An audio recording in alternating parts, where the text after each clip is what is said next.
نحمده ونستعينه ونستغفره ونؤمن به ونتوكل عليه ونعوذ بالله من شرور أنفسنا ومن سيئات أعمالنا من يهده الله فلا مضل له ومن يضلل فلا هادي له ونشهد أن لا إله إلا الله وحده لا شريك له ونشهد أن سيدنا ومولانا محمدا عبده ورسوله صلى الله عليه وعلى آله وصحابه أجمعين أما بعد فأعوذ بالله من الشيطان الرجيم بسم الله الرحمن الرحيم قل أعوذ برب الناس ملك الناس صدق الله مولانا العظيم. பொதுவாக நமது குடும்பங்களுக்கு மத்தியிலும் சமூகத்திற்கு உள்ளேயும் மனிதர்கள் பல்வேறு விதமாக இருப்பதை நாம் பார்க்கின்றோம். பல்வேறு விதமான நோய்களால் அவர்கள் துன்பப்படுவதையும் பார்க்கின்றோம். சிலர் வெளிரங்கமான நோய்களால் பாதிக்கப்படுகின்றார்கள். சிலர் மனதளவிற்குரிய நோய்களால் பாதிக்கப்படுகின்றார்கள்.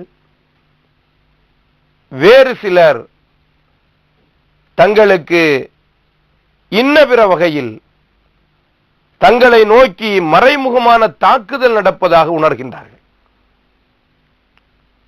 இதை பேய் பிடித்து விட்டது என்று சாதாரண மக்கள் கொச்சை பாஷையிலும், தனக்கு சூனியம் செய்யப்பட்டிருக்கின்றது என்பதாக சற்று அறிந்து தெரிந்தவர்கள் பாஷையிலும்,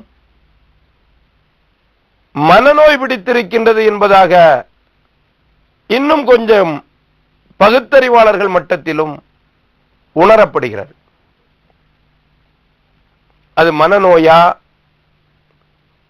அல்லது பேய் பிடித்திருக்கின்றதா அல்லது செய்வினை செய்யப்பட்டிருக்கின்றதா, இவைகளுக்கிடையில் வேறுபாடுகள் இருக்கின்றதா என்பதற்கு உள்ளே நாம் செல்ல விரும்பவில்லை. இப்படிப்பட்ட நிலை ஒரு மனிதனுக்கு ஏற்படுவதற்கு வாய்ப்பு இருக்கின்றதா? ஏனென்றால் சிலர் உண்மையாகவே உள்ளத்தினால் பாதிக்கப்பட்ட ஒரு நிலையை அடைகின்றார்கள். ட்ரெயினில் சென்று கொண்டிருக்கும் பொழுது அங்கிருந்து வெளியில் குதிக்கலாமா என்று எண்ணுகிறேன். செய்திகளை நாம் பார்த்துதான் வருகின்றோம். இதையெல்லாம் விட மிஞ்சி இன்னும் அதிகமாக என்னை யாரோ ஆட்டுவிக்கின்றார்கள், நானாக இதை செய்யவில்லை, இன்னார் என்னை இதை செய்யும்படி தூண்டுகின்றார்கள் என்று சொல்லக்கூடியவர்களையும் நாம் பார்க்கின்றோம். பெருமானார் ஸல்லல்லாஹு அலைஹி வஸல்லம் அவர்களுடைய காலத்தில் வமாத் என்ற ஒரு மனிதர் அன்னலாரிடம் வருவதற்காக வேண்டி மதீனாவிற்கு வருவதற்கு அவர் ஆசைப்படுகின்றார். பெருமானார் ஸல்லல்லாஹு அலைஹி வஸல்லம் அவர்களுடைய இஸ்லாமிய பேரரசு அன்றைய தினத்தில் அக்கம் பக்கத்தில் இருந்த எல்லோருக்கும் தெரிந்திருந்தது. எனவே மதீனாவுக்கு செல்ல வேண்டும் என்பதாக அவருடைய ஒரு ஆசை. இந்த லிமாத் அவரிடத்திலே ஏதோ மந்திரங்கள் இருப்பதாகவும் அதன் மூலம் அவர் மற்றவர்களை சரிபடுத்துவதாகவும் மக்கள் நம்பிக்கொண்டிருக்கின்றார்கள். அவரும் அப்படிப்பட்ட செய்திகளை தெரிந்து வைத்திருக்கின்றார். இதோடு அவர் மனதிலே எண்ணுகின்றார், நான் மதீனாவிற்கு சென்றால் நான் கேள்விப்பட்டவரை அங்கு முஹம்மது என்று ஒருவர் இருக்கின்றாராம், அவரை மஜ்னூன் பைத்தியக்காரர் என்று சொல்லுகின்றார்கள்,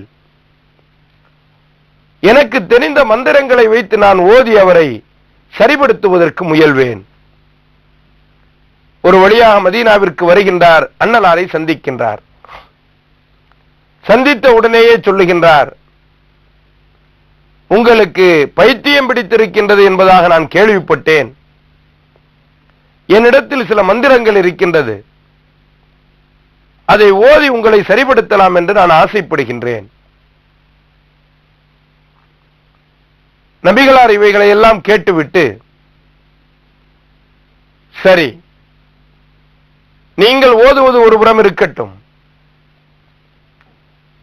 எனக்கு இறைவனால் சில செய்திகள் சொல்லப்பட்டிருக்கின்றது, அவைகளை கேட்டு விடுங்களேன் என்று சொல்லி ஆரம்பிக்கின்றார்கள். இன்னல் ஹம்தலில்லாஹ் நஹ்மதுஹு வ நஸ்தஈனுஹு வ நஸ்தக்ஃபிருஹு வ நு'மினு பிஹி வ நதவக்கலு அலைஹி என்பதை வரிசையாக ஓதி முடித்தவுடனேயே அவர் சொல்லுகின்றார், என்ன அற்புதம், என்ன அற்புதம்! நான் எத்தனையோ கவிஞர்களின் கவிதைகளை கேட்டிருக்கின்றேன், சூனியக்காரர்களின் மந்திரங்களை கேட்டிருக்கின்றேன், எதிலும் இல்லாத புதிய ஈர்ப்பு இதில் இருக்கின்றது. இது போன்று ஒன்றை என்னுடைய வாழ்நாளிலேயே நான் கேட்டதில்லை. உண்மையிலேயே நீங்கள் இறைவனிடமிருந்து வருகின்ற வேத வெளிப்பாடுகளை மக்களுக்கு எடுத்துச் சொல்லும் திருத்தூதர் தான், இதில் சந்தேகமே இல்லை என்பதாக சொல்லி அன்னலாரின் 2 கைகளையும் பிடித்து இஸ்லாத்தை தழுவுகின்றார். அன்பு பெருமக்களே, இறைவனுடைய திருநாமத்தில், அல்லாஹ்வினுடைய பேச்சுக்களில் நிச்சயம் மனிதர்களினுடைய உள்ளத்தை குணமடைய செய்யும் மிக பெரும் வேதி மாற்றம் நிகழ்ந்து கொண்டிருக்கின்றது என்பதை சிந்தித்து உணர்வோமாக. அஸ்ஸலாமு அலைக்கும் வரஹ்மத்துல்லாஹி வபரகாத்துஹு.